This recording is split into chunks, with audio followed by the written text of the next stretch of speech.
مفتی ابو بکر محی الدین صاحب سے پوچھنا چاہتا ہوں میں، معرفت الہی حاصل کرنے کے لیے جسم کو تکلیف دینا ضروری ہے، راتوں کو جاگنا ضروری ہے؟ کہتے ہیں بعض اوقات کسی کی نگاہ کرم ہو جاتی ہے تب بھی معرفت حاصل ہو جاتی ہے، یہ ایسے ہی ہے؟ بسم اللہ الرحمن الرحیم۔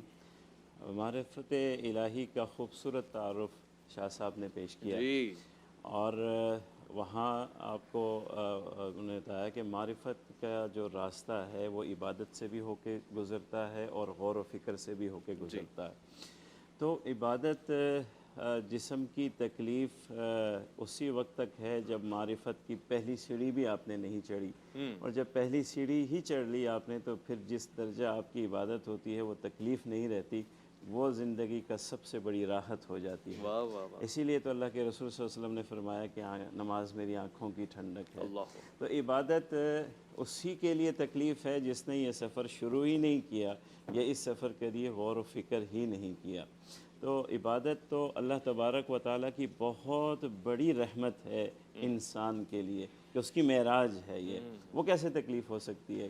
کبھی کوئی انسان اپنی ترقی سے بھی تھکا ہے، ایک کاروبار، آپ دکان میں بیٹھتے ہیں، میں نے دیکھا ہے لوگوں کو 13 گھنٹے دکان پر بیٹھے رہتے ہیں، جب گاہک آ رہا ہو، خوب چمک رہی ہو، دمک رہی ہو، دکان عروج پر ہو، تو کسی تاجر کو آپ تھکے ہوئے نہیں دیکھیں گے، جتنا اس سے کام لے لیں وہ خوش ہے۔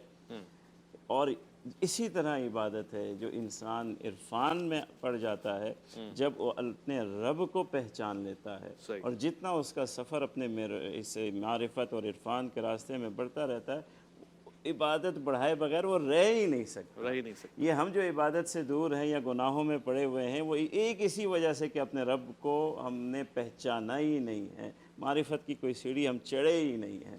تو یہ اللہ کی رحمت اگر ہمیں میسر ہو جائے اور اللہ تعالیٰ کی ذات کی طرف اور ان کے صفات اور ان کے رحمتوں کی طرف اگر ہم متوجہ ہو جائیں اور پہچانیں کہ رب نے ہمارے لیے کیا کیا کچھ اس دنیا میں نہیں پہلے، اور یہ تو ایک رحمت ہے، 99 رحمت تو ابھی پیچھے ہیں، اس ایک رحمت کی بدولت ہے کہ ایک درخت کے اوپر اور ایک شاخ کے اوپر جو دو آم لگتے ہیں وہ دونوں کا ذائقہ مختلف ہوتا اللہ ہے، اکبر، رنگ مختلف ہوتا ہے، کہ ایک طرح کھا کے یہ اکتا نہ جائے۔ کیسے اللہ کی رحمت ہے؟ ایک شاخ کے اوپر دو الگ ذائقے ہیں، آپ ایک کوئی نہیں کہہ سکتے کہ بالکل 100% ایک جیسا میں امرود کھا ایک رہا ماں ہوں۔ کے دو بچے ہوتے ہیں، مزاج میں بھی الگ، دونوں الگ الگ، اللہ اکبر، اور شکل و صورت میں الگ الگ، کہ ایک ماں ایک بیٹے کو دیکھ دیکھ کے اکتا ہی نہ جائے، اس کی صفات ہی الگ الگ، خدمت کے انداز ہی الگ الگ ہیں ہر ایک کی، سبحان اللہ۔ کوئی رزق کی فکر میں ہے ماں کی تو کوئی صحت کی فکر میں ہے، تو اللہ کی رحمت آپ نے بھی پہلی۔ کہا اللہ کو پہچانا جا سکتا ہے ان کے ذریعے، واقعی اللہ کو پہچان سکتا ہے؟ کوئی کہے کہ میں اللہ کو پہچان گیا، یہ ممکن ہے؟ اللہ تعالیٰ کی معرفت اگر ممکن نہ ہوتی تو اس کا حکم کیوں دیا جاتا؟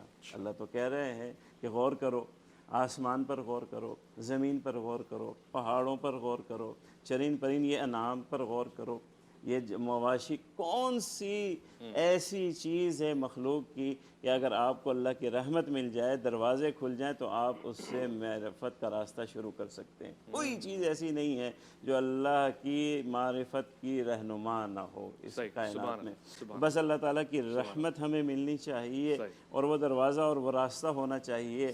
آپ اپنے یعنی دیکھیے نا، ابتدا انسان کرتا ہے کہ اللہ تبارک و تعالیٰ نے اس پر کیا انعام کر چکے، فَاذْكُرُوا بنی اسرائیل، بنی اسرائیل تم یاد کرو نعمتوں کو۔ تو ہم سب کو جب اپنی معرفت کا سفر شروع کرنا ہے تو شروع کرنا ہے ان نعمتوں سے جو اللہ نے اسے عطا کر رکھی ہے۔ سب سے پہلے تو یہ وجود ہی ہے کہ آج تک سائنس اس وجود ہی میں گھوم رہی ہے، پھیل رہی ہے، روز ایک نئی چیز پتہ چل رہی ہے کہ جسم میں یہ بھی ہے، جسم میں یہ بھی ہے، جسم اور یہ بھی معرفت کا سبق بنتا ہے نا، من عرف نفسہ ہو، ہر سانس آنے والا اللہ تعالیٰ کی معرفت کا ذریعہ ہے، ہر روز کا آنا، رات کا جانا، یہ اللہ تعالیٰ کی معرفت کا